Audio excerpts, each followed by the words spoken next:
Meu nome é Mirela Santos.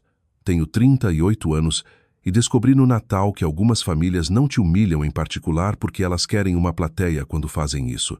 Tínhamos feito a viagem de 2 horas como sempre fazíamos, com travessas de comida no banco de trás, crianças cansadas no carro e aquela pequena esperança silenciosa que eu deveria ter abandonado anos atrás. A casa parecia acolhedora, a mesa estava lotada, o peru já estava descansando no balcão. E por um momento estúpido, eu pensei que talvez este ano fosse parecer normal. Então eu vi os presentes. Eles estavam empilhados embaixo da árvore em papéis brilhantes e fitas arrumadas. Muitos demais para ignorar, caros demais para passar despercebidos. Minha filha notou primeiro. Meu filho sorriu. Eu me lembro dessa parte porque gostaria de poder apagá-la. Mal tínhamos terminado as saudações quando meus pais chamaram todos para a sala de estar e anunciaram que os presentes eram para os netos que os deixaram orgulhosos este ano. Não os netos, apenas um. Caixa após caixa, foram para as mãos do filho da minha irmã, enquanto meus filhos ficaram lá de mãos vazias tentando entender o que estava acontecendo, sem deixar que eles mesmos chorassem. Então ele olhou direto para eles, riu e disse: talvez eles não tenham merecido um. Ninguém o corrigiu. Ninguém parou aquilo. Minha mãe sorriu como se fosse inofensivo. Meu pai agiu como se isso fosse perfeitamente razoável. E algo dentro de mim ficou frio. Eu não gritei. Eu não discuti. Coloquei meus braços em volta dos meus filhos, disse a eles para pegarem seus casacos e saí daquela casa antes mesmo do peru ser cortado. Eu pensei que sair seria a parte mais difícil, mas eu estava errada, porque quando cheguei em casa e enviei uma última mensagem de texto, tudo que aquela família vinha escondendo por anos veio direto para a minha porta. Antes de contar o que aconteceu depois disso, me diga de onde você está ouvindo hoje e se o seu clima parece mais calmo do que o meu naquela noite. Quando chegamos de volta ao nosso lugar nos subúrbios de São Paulo, as crianças estavam exaustas daquele jeito frágil que as crianças ficam quando tentam não desmoronar na frente de você. Maia foi direto para cima sem pedir sobremesa, o que me disse mais do que qualquer lágrima poderia. Theo ficou na cozinha por um segundo como se quisesse dizer algo corajoso. Depois apenas perguntou se podia dormir com a luz do corredor acesa. Eu disse sim antes mesmo dele terminar a frase. Leandro olhou para mim do outro lado do balcão, e eu pude ver que ele estava esperando para ver se eu finalmente faria o que deveria ter feito anos atrás. Peguei meu telefone, abri o grupo de família e digitei: não nos convidem mais. Não somos a piada de vocês. O presente de vocês está a caminho. Apertei enviar antes de poder suavizar. Não enviei outra palavra. Não expliquei. Não perguntei como eles puderam fazer aquilo com 2 crianças que passaram toda a viagem para cima, falando sobre ajudar a limpar os pratos e dizer obrigado. Cerca de 30 segundos depois, meu telefone acendeu como um painel de alarme. Primeiro minha mãe, depois meu pai, depois minha irmã, depois os 3 novamente. Minha mãe tentou FaceTime 2 vezes. Minha irmã enviou um áudio que eu deletei sem ouvir. Meu pai enviou mensagem: você está exagerando. O jantar nem foi servido ainda. Minha mãe seguiu com: você nos envergonhou saindo tempestivamente por causa de uma brincadeira. Minha irmã escreveu: Caio tem 13 anos. Cresça. Eu encarei a tela, depois virei o telefone inteiro para baixo e desliguei todas as notificações que eu tinha. O silêncio depois disso pareceu estranho, quase limpo demais. Leandro serviu 2 xícaras de café mesmo sendo tarde e colocou uma na minha frente. Você finalmente fez isso, ele disse baixinho. Eu perguntei a ele se achava que eu tinha esperado tempo demais. Ele olhou para cima em direção aos quartos das crianças e disse: acho que você parou antes que eles aprendessem a chamar isso de normal. Aquela frase ficou comigo a noite toda. Na manhã seguinte, a única mensagem que me esperava era da escola da Maia, lembrando os pais sobre a reunião de pais e mestres da semana seguinte. Aquela notificação comum quase me desmontou, porque me lembrou que a vida real continuava seguindo enquanto minha família estava ocupada tentando fazer a crueldade soar como tradição. Fiz waffles porque não sabia o que mais fazer. Maia desceu com os olhos inchados, mas com as costas eretas. Theo sentou à mesa balançando uma perna e fingindo que não tinha notado nada da noite anterior. Ninguém disse a palavra Natal. Ninguém disse a palavra presentes. Mas quando eu preparei o lanche da Maia, ela perguntou na voz mais suave: Mãe, Nós fizemos algo errado? Eu me abaixei tão rápido que meus joelhos estalaram. Não, querida, eu disse.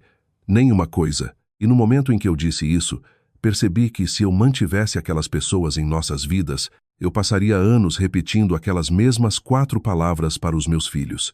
Não, querida, nenhuma coisa. Eu estava cansada de explicar a feiura dos outros. Eu estava cansada de ensinar meus filhos a sobreviver ao que nunca deveria estar acontecendo com eles em primeiro lugar. Eu ainda não sabia, mas aquela mensagem que enviei não foi o fim de uma briga de família. Foi o primeiro limite real que eu já estabeleci, e minha família estava prestes a me punir por isso da única maneira que eles sabiam. Por 2 semanas, ninguém pediu desculpas. Essa parte importava. Eles não ligaram para perguntar como as crianças estavam. Não disseram que Caio tinha ido longe demais. Nem se deram ao trabalho de fingir que se sentiam mal. Então, bem quando dezembro começou, e todas as lojas em São Paulo estavam cheias de luzes natalinas e laços vermelhos, minha mãe criou um novo grupo chamado Planos para o Réveillon. Eu deveria ter imaginado só pelo título que não era sobre paz. A primeira mensagem dela foi alegre, daquele jeito de boletim de igreja que ela usa quando quer soar generosa, enquanto arma uma armadilha. Ela disse que tinha encontrado uma bela chácara em Campos do Jordão para uma viagem familiar de fim de ano e achou que seria tão curativo para todo mundo passar um tempo de qualidade juntos antes do ano novo. Depois acrescentou que a locação era um pouco cara, mas como Mirella e Leandro sempre se deram bem, talvez eles pudessem cobrir a parte da Roberta como um gesto de boa-fé. Eu li 2 vezes só para ter certeza de que não tinha imaginado. Lá estava, arrumado e sem vergonha, sentado no meu telefone como uma fatura de cobrança. Antes que eu pudesse processar, Roberta respondeu. Sim, faz sentido. A Mirella ainda meio que nos deve por todas as vezes que eu cuidei das crianças dela quando eram pequenas. Aquilo era uma mentira tão estúpida que quase seria engraçada se não viesse da mesma mulher que uma vez cancelou o aniversário da Maia porque foi convidada para um fim de semana de spa. Meu pai adicionou um joinha. Minha mãe enviou um coraçãozinho vermelho. Ninguém mencionou o Natal. Ninguém mencionou as crianças que ficaram lá de mãos vazias enquanto Caio rasgava presente após presente, como se tivesse ganhado um prêmio por ser amado mais alto. Eu mostrei as mensagens para o Leandro enquanto ele descarregava as compras. Ele nem pareceu surpreso, só balançou a cabeça e disse: eles realmente acham que se falar em família vezes suficientes, isso cobre todo o resto. Mais respostas chegaram. Roberta escreveu que Caio merecia um feriado especial depois do ano incrível que teve. Minha mãe entrou dizendo que algumas crianças são simplesmente mais dedicadas e é importante recompensar a excelência. Aquela frase fez meu peito esquentar. Não era mais só favoritismo, era ideologia. Era a família decidindo em voz alta que uma criança era digna de celebração e as outras eram mobília de fundo. Eu não discuti no grupo, era o que eles queriam. Eles queriam que eu ficasse emocional e pública para poderem me chamar de instável. Eu só saí do grupo. Alguns minutos depois, minha mãe me mandou mensagem particular. Muito imatura, Mirella. Isso é família. Eu encarei a palavra imatura e pensei na mulher adulta que tinha excluído publicamente 2 crianças do ensino fundamental de presentes de feriado e depois foi para a internet planejar uma viagem de chácara de luxo como se nada tivesse acontecido. Eu digitei uma palavra. Não, ela ligou imediatamente. Eu deixei tocar. Depois vieram as mensagens. Você está tornando isso maior do que foi. Você sempre teve um lado dramático. As crianças precisam aprender resiliência. Roberta diz que você está envenenando elas contra nós. Então por que ela nunca resistia a uma última facada? Minha mãe escreveu. Também, tente não esquecer o quanto esta família te ajudou quando o Leandro estava entre empregos. Lá estava, a velha arma da família. Eles nunca tinham feito bondade sem guardar como alavanca futura. Leandro tinha sido demitido por 4 meses anos antes durante uma reestruturação, e meus pais tinham adiantado dinheiro de supermercado 2 vezes depois de insistirem que deixássemos eles. Eu paguei cada centavo de volta, mas na cabeça deles, ajuda não era ajuda, era uma corrente. Era a prova de que eles possuíam um pedaço da sua dignidade para sempre. Eu não respondi. Coloquei o telefone para baixo e subi para ajudar o Theo com um pacote de leitura. Maia estava à mesa colorindo folhas de azevinho para um quadro de avisos da escola. a língua dela pressionada no canto da boca em concentração. Ela olhou para cima e sorriu quando eu sentei ao lado dela, e aquele sorrisinho comum tornou tudo mais claro do que nunca. Minha mãe achava que eu estava rejeitando a família. Eu não estava. Eu estava rejeitando um sistema onde o amor vinha com classificações, faturas e humilhação pública. Naquela noite, eu bloqueei minha mãe, meu pai e Roberta no texto pela primeira vez na vida. Eu disse a mim mesma que era temporário, só o suficiente para respirar durante o Réveillon. Eu disse a mim mesma que queria paz, mas paz eu estava começando a aprender. Não é a mesma coisa que fingir que nada está errado. Janeiro chegou com céus cinzentos, formulários da escola e aquele tipo de frio que faz cada tarefa parecer pessoal. Até então, as crianças tinham parado quase completamente de perguntar sobre meus pais, e eu odiei o quanto fiquei aliviada. Maia começou a passar mais tempo à mesa da sala com tintas e cadernos de desenho, construindo mundos inteirinhos em silêncio. Theo se jogou no futsal indoor e chegava em casa falando de treinos como se estivesse se preparando para a Copa do Mundo. Leandro ficou ocupado com um grande projeto de estimativa comercial e estava trabalhando mais horas, mas de um jeito bom, naquele movimento estável para cima que faz uma casa parecer mais segura. Eu pensei que talvez a distância estivesse fazendo o trabalho dela. Então Maia ganhou o primeiro lugar na Mostra de Arte Juvenil da região. O tema tinha sido Novas Tradições, e ela pintou nós quatro na nossa cozinha, fazendo torta de abóbora com farinha nas camisas e luz de outono entrando pela janela. Não tinha nada chamativo naquilo, nenhuma grande declaração, só calor, só um lar que parecia paz. Quando a professora dela me enviou por e-mail uma foto de Maia ao lado da pintura emoldurada com sua fita, eu chorei na minha mesa antes que alguém na fila de busca da escola visse. Eu postei a foto no Facebook naquela noite com uma legenda simples sobre o quanto eu estava orgulhosa da criatividade e do coração dela. Não marquei minha família, não esperei nada deles.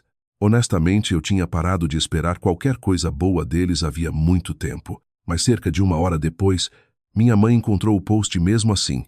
Ela deu like. Roberta deu like. Então, em vez de comentar sobre Maia ou a pintura, ou o fato de uma criança ter transformado a família dela em algo bonito, minha mãe escreveu: Caio também teve outra grande vitória esta semana, campeão de debate e regionais de basquete. Nossa estrela brilhante este ano.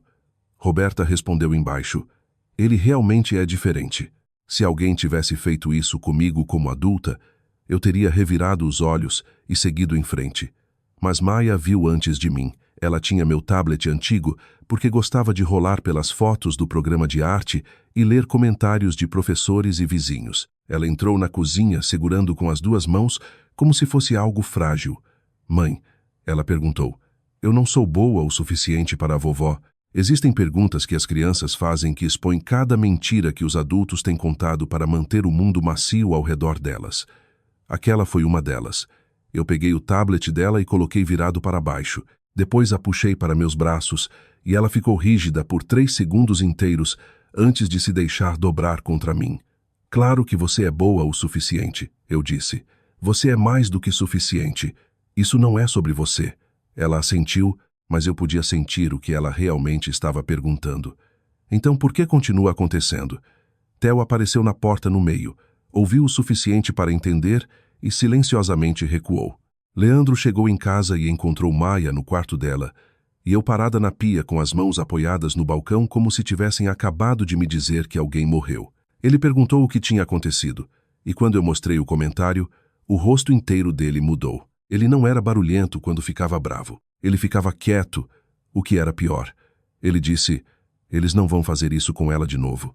Naquela noite, eu removi minha mãe e Roberta de todas as contas de redes sociais que eu tinha, sem grande anúncio, sem citação inspiradora. Só sumiram. No dia seguinte, minha mãe me enviou e-mail de um endereço que eu tinha esquecido que ela ainda usava. O assunto era sério. A mensagem dizia que eu estava agindo de forma instável e rude por causa de um comentário inofensivo celebrando o sucesso de outro neto. Ela disse que a vida seria mais fácil para Maia e Theo se eu parasse de ensinar-los a ser tão sensíveis. Eu li aquela frase 3 vezes porque soava quase clínico em sua crueldade. Mais fácil para as crianças se eu as ensinasse a não sentir a dor que estava sendo feita a elas. Mais fácil para quem? Mais fácil para os adultos que queriam feri-la sem consequência. Eu comecei a escrever uma resposta e deletei. Depois escrevi outra e deletei também. Finalmente enviei. Não contatem as crianças novamente. Vocês deixaram suas prioridades claras. A resposta dela veio em minutos. Você está usando eles como arma porque não consegue lidar com o fato de que algumas crianças se destacam mais que outras. Eu deveria ter ignorado. Eu sei disso agora. Em vez disso, eu liguei para ela. Ela atendeu no primeiro toque como se estivesse esperando com o telefone na mão. Eu perguntei se ela realmente achava apropriado usar a conquista da minha filha como palco para elogiar o Caio. Ela suspirou como se eu fosse uma colega de trabalho exaustiva. Mirella, ela disse, a família inteira sabe que Caio é excepcional. Isso não significa que os outros não sejam amados. Então ela disse a frase que acabou com qualquer lealdade confusa minúscula que eu ainda tinha. Talvez, se seus filhos fossem criados para se destacar mais, eles receberiam a atenção que você fica mendigando. Eu não gritei. Eu não chorei. Terminei a ligação, entrei no quarto da Maia e sentei ao lado dela na cama, enquanto ela reorganiza lápis de cor que não precisavam ser reorganizados. Eu perguntei se ela queria me ajudar a assar algo no fim de semana. Ela olhou para mim com cuidado, como se verificasse se eu estava bem o suficiente para confiar, e disse sim. Aquele foi o momento em que eu parei de tentar preservar qualquer versão daquelas relações. Meus pais não eram acidentalmente insensíveis. Eles estavam investidos em hierarquia. Roberta não era casualmente egoísta. Ela precisava que o filho dela ficasse no topo porque tinha construído a própria identidade em torno de ser a filha que produziu o neto digno de celebração. E meus filhos nunca estariam seguros perto de pessoas que precisavam de vencedores e perdedores para se sentirem bem consigo mesmas. A carta chegou em fevereiro em papel creme pesado com o endereço de retorno dos meus pais no canto, como se fosse um convite de casamento. Eu quase joguei fora sem abrir. Alguma parte de mim ainda queria saber até onde eles estavam dispostos a ir. Então eu sentei na ilha da cozinha enquanto Leandro fazia espaguete e abri com cuidado. Meu pai tinha escrito a maior parte à mão na caligrafia arrumada de vendedor de seguros dele. Tinha 3 páginas, o que já me dizia que ele achava que estava explicando razão ao irracional. Ele disse que ele e minha mãe estavam profundamente decepcionados com a forma como eu tinha lidado com as tensões familiares recentes. Ele disse que família sobrevive estendendo graça, não guardando contas. Ele disse que Roberta tinha ficado de coração partido com minha frieza, o que teria sido mais convincente se ela não tivesse passado o mês anterior dando like em comentários sobre Caio ser o futuro da família. Depois veio contabilidade familiar de sempre dos sacrifícios deles. Eles me lembraram de cada carona, cada travessa, cada cheque, cada vez que eles tinham aparecido em uma temporada de necessidade como se criar a filha adulta deles tivesse sido uma linha em uma planilha. No final, minha mãe tinha adicionado sua própria nota em letra menor. Diga a Maia e Theo que nós os amamos e esperamos que eles aprendam que o esforço importa. Eu ri de verdade quando li. O que me assustou mais do que se eu tivesse chorado era um pedaço tão polido de veneno, não cru o suficiente para parecer mal para estranhos, claro o suficiente para que qualquer um que tivesse vivido com eles soubesse exatamente o que significava. Leandro leu a carta depois do jantar e colocou para baixo bem gentilmente. Depois disse, estamos acabados, não bravo, não impulsivo. Final. Naquela noite, conversamos mais tempo do que tínhamos feito em meses. Não só sobre meus pais, mas sobre a vida que queríamos que nossos filhos lembrassem. Não queríamos feriados construídos no medo do humor de alguém. Não queríamos conquistas transformadas em moeda. Não queríamos nossos filhos checando sessões de comentários para ver se tinham ganhado atenção suficiente para importar. Então tornamos a decisão oficial. Sem ligações, sem mensagens, sem visitas, sem enviar cartões para as crianças por outros parentes, sem aberturas suaves para a culpa futura. A primeira semana depois disso pareceu estranha, como tirar um casaco pesado e depois tremer porque você esqueceu como seus próprios ombros pareciam. Maia tinha uma mostra de arte da reunião de pais e mestres chegando, e eu me inscrevi para voluntariar na montagem. Theo queria entrar em uma clínica de futsal de fim de semana, então Leandro matriculou ele e começou a aparecer com uma cadeira dobrável e uma garrafa térmica todo sábado de manhã. Eu sempre assava quando estava estressada, e uma tarde, enquanto Maia e eu fazíamos biscoitos de açúcar com manteiga dourada, ela disse: "Mãe, você deveria vender esses." Eu ri, mas a ideia ficou.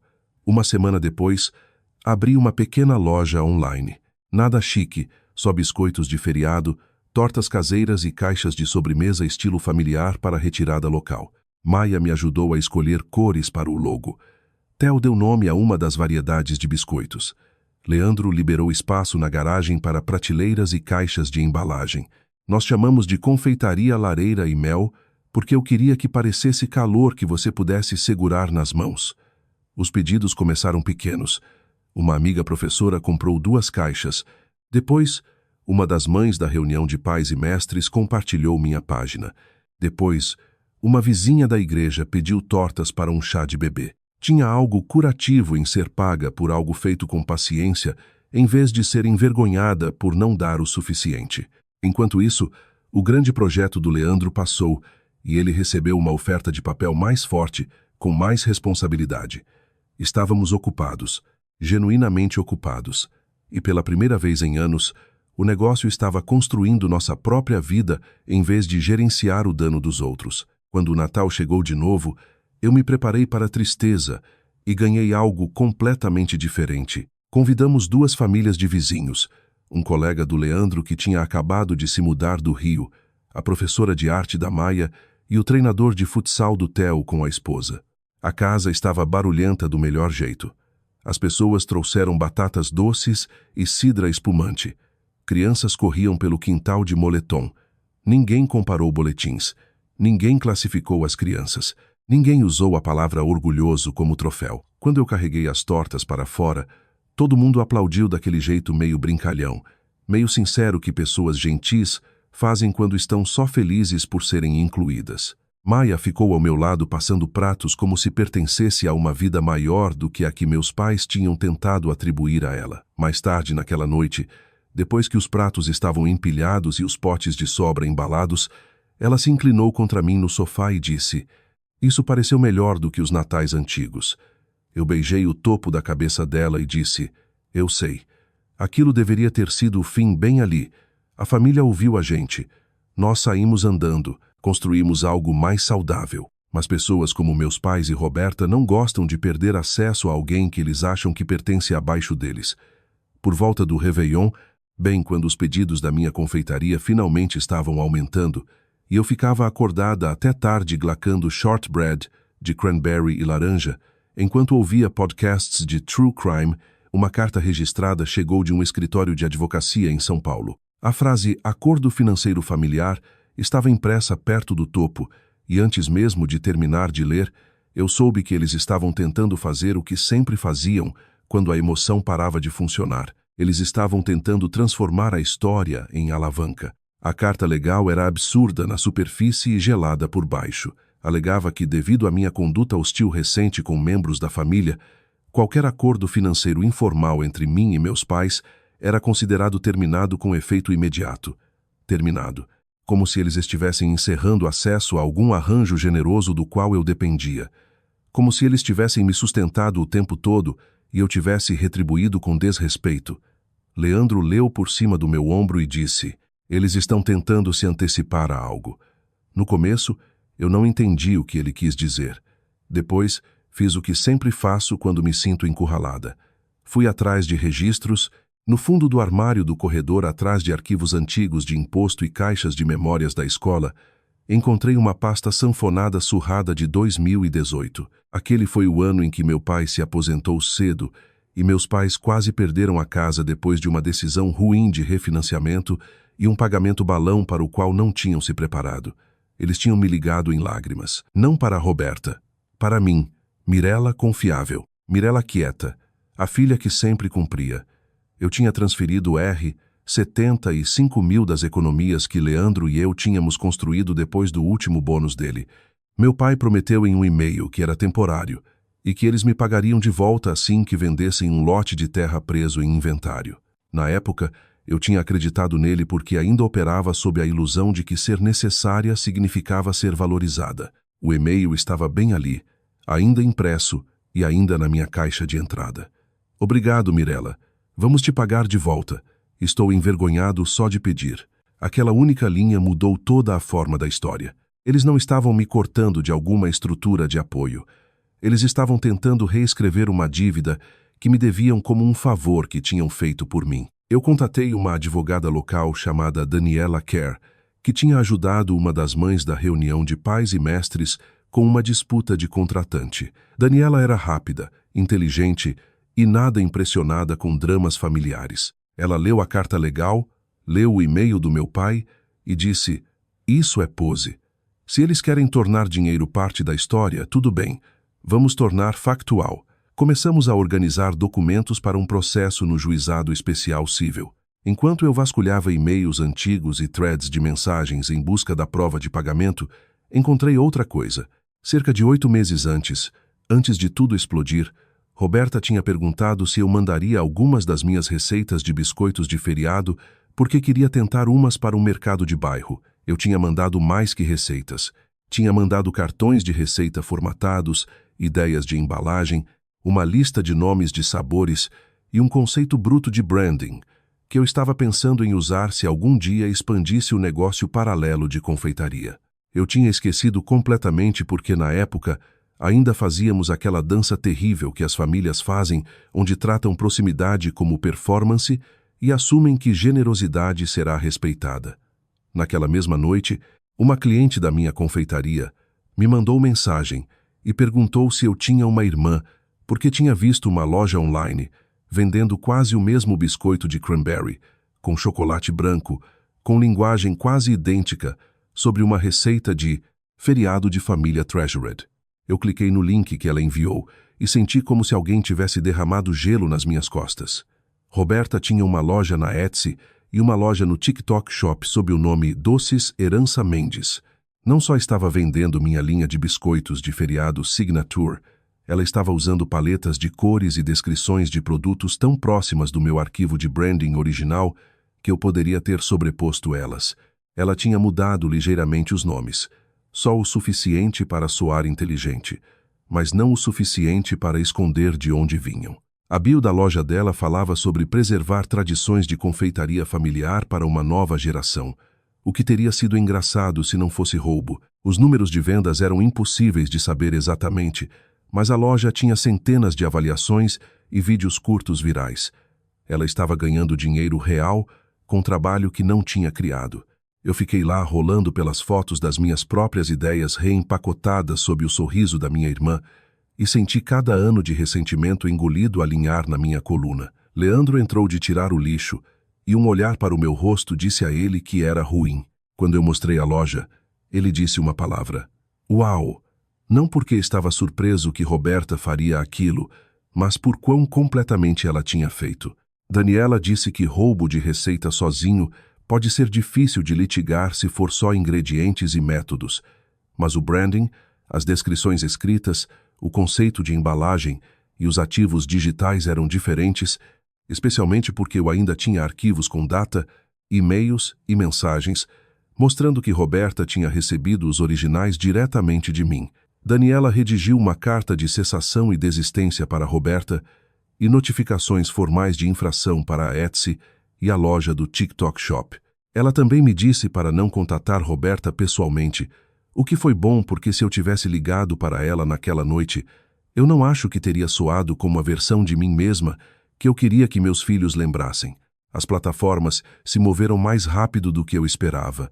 Uma listagem caiu em dias, depois outra. Roberta me enviou e-mail de um endereço comercial, de repente todo pânico polido. Ela disse que eu estava sabotando a renda de uma mãe solo por despeito. Roberta não era mãe solo, não que importasse, mas era assim que ela se apresentava para estranhos sempre que a vitimização era útil. Ela disse que família compartilha coisas e eu estava sendo gananciosa. Daniela respondeu por mim. Uma semana depois, a loja de Roberta estava parcialmente congelada enquanto as plataformas revisavam as reivindicações. Ela ligou para meus pais, e meus pais fizeram o que pessoas como eles sempre fazem quando fatos aparecem. Eles escalaram.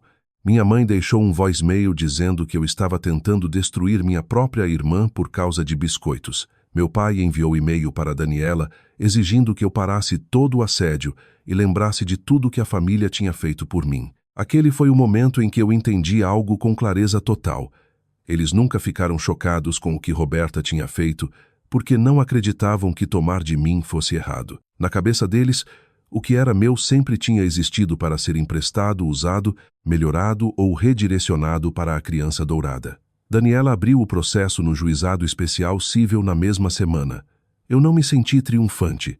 Eu me senti limpa, como se finalmente tivesse parado de negociar com uma história sobre mim mesma que outras pessoas escreviam. Os próximos 2 meses se moveram com o tipo de precisão que só acontece quando pessoas bagunçadas esbarram em papelada. Roberta tentou bravata primeiro. Ela postou citações vagas online sobre traição e ciúme. Ela insinuou que concorrentes estavam tentando derrubar um pequeno negócio de mulher porque não suportavam vê-la ter sucesso. Isso funcionou por cerca de 48 horas, até a Etsy exigir documentação e o TikTok Shop pedir prova de originalidade para as imagens de produto, descrições e materiais de marketing dela. Ela não tinha porque não existia. Eu tinha. Daniela submeteu os arquivos com data, o thread de e-mail, capturas de tela de Roberta pedindo minha linha de feriado e o mock-up de branding original que eu tinha feito com Maia sentada ao meu lado escolhendo fontes. Mais listagens de Roberta desapareceram. Uma retenção temporária foi colocada no resto enquanto a disputa continuava. O pedido de desculpas dela não veio de uma vez. Primeiro ela tentou uma conversa de acordo através de Daniela. Depois tentou culpar uma assistente freelancer. Depois tentou dizer que inspiração dentro de famílias não deveria ser tratada como roubo. Finalmente, quando as plataformas deixaram claro que manter a loja ativa exigiria resolver as reivindicações, ela concordou com um acordo por escrito. Ela teve que parar de usar o branding copiado, remover as descrições duplicadas e fazer uma clarificação pública de que certos conceitos de produto e materiais promocionais tinham se originado comigo. Não foi dramático, foi pior para ela. Foi formal. Ao mesmo tempo, o processo no juizado especial cível contra meus pais chegou à audiência. Eles apareceram pessoalmente, parecendo ofendidos pela própria existência de consequências. Minha mãe usava a expressão que ela geralmente guarda para atendentes de serviço ao cliente que a decepcionam. Meu pai tentou fazer soar como se os R$ 75 mil tivessem sido um ato de apoio familiar compartilhado, sem expectativa de reembolso até Daniela entregar ao juiz o e-mail onde ele escreveu: "Vamos te pagar de volta, Mirella." A sala ficou bem quieta depois disso. Meu pai começou a falar sobre contexto. Minha mãe começou a falar sobre mal-entendidos. O juiz falou sobre evidências. Nós ganhamos R$ 75 mil mais juros e custos de processo. Eu tinha imaginado aquele momento de algumas maneiras diferentes, e nenhuma delas parecia o que realmente aconteceu. Não pareceu explosivo. Pareceu preciso, como algo distorcido finalmente sendo colocado de volta no lugar. Uma semana depois, um portal de notícias digital local que cobre histórias de pequenos negócios e comunidade entrou em contato depois que uma das mães da reunião de pais e mestres mencionou a disputa da confeitaria em um thread de comentários sobre marcas de feriado de mulheres. Eles estavam interessados em uma história sobre proteger trabalho original e construir um negócio depois de conflito familiar. Eu concordei com uma condição: as crianças não seriam usadas para drama. Eles podiam falar comigo sobre a confeitaria, sobre limites, sobre escolher tradições mais saudáveis, mas não sobre ser machucada na câmera. O artigo saiu com uma manchete simples sobre uma mãe de São Paulo recuperando seu negócio de receitas familiares depois de uma disputa de cópia online. Mencionou a vitória legal sobre o empréstimo pessoal, não pago só brevemente, porque o repórter entendia qual era a história real. Não era fofoca. Era sobre o que acontece quando as pessoas assumem que podem explorar a pessoa mais generosa da sala para sempre. Aquele artigo viajou mais longe do que eu esperava. Um programa matinal local me convidou para um segmento curto sobre empreendedorismo de feriado e estabelecer limites com parentes tóxicos. Eles mostraram bandejas de biscoitos, não fotos de família. Eles me deixaram falar sobre por que tantas mulheres são ensinadas a manter a paz à custa da própria dignidade. Os pedidos dobraram aquela semana. Roberta desapareceu das redes sociais por um tempo. Minha mãe deixou um último voicemail dizendo que eu tinha humilhado a família. Eu ouvi uma vez e deletei porque a verdade era que eu não tinha humilhado ninguém. Eu simplesmente tinha parado de ajudar eles a esconder. Maia e Theo sabiam o suficiente para entender que alguns adultos tinham feito escolhas ruins e que estávamos lidando com isso através de canais de adultos. Uma tarde, meses depois da audiência, eu ouvi Theo contando para um amigo na cozinha. Os biscoitos da minha mãe são a receita de família de verdade. Ele disse com aquela certeza calminha que me fez virar antes que ele visse meu rosto. Maia, que uma vez tinha me perguntado se ela era boa o suficiente, agora ajudava a rotular caixas da confeitaria nos fins de semana e falava sobre talvez estudar design algum dia, porque gostava de fazer as coisas parecerem bonitas e honestas ao mesmo tempo. Leandro foi promovido e de alguma forma ainda encontrava tempo para lavar formas de assar depois do jantar. A casa parecia mais leve, não porque a dor nunca tivesse acontecido, mas porque não estávamos mais arrumando nossas vidas em torno de pessoas que precisavam de nós menores. Olhando para trás, a parte que mudou tudo não foi a decisão do tribunal ou o acordo ou o artigo.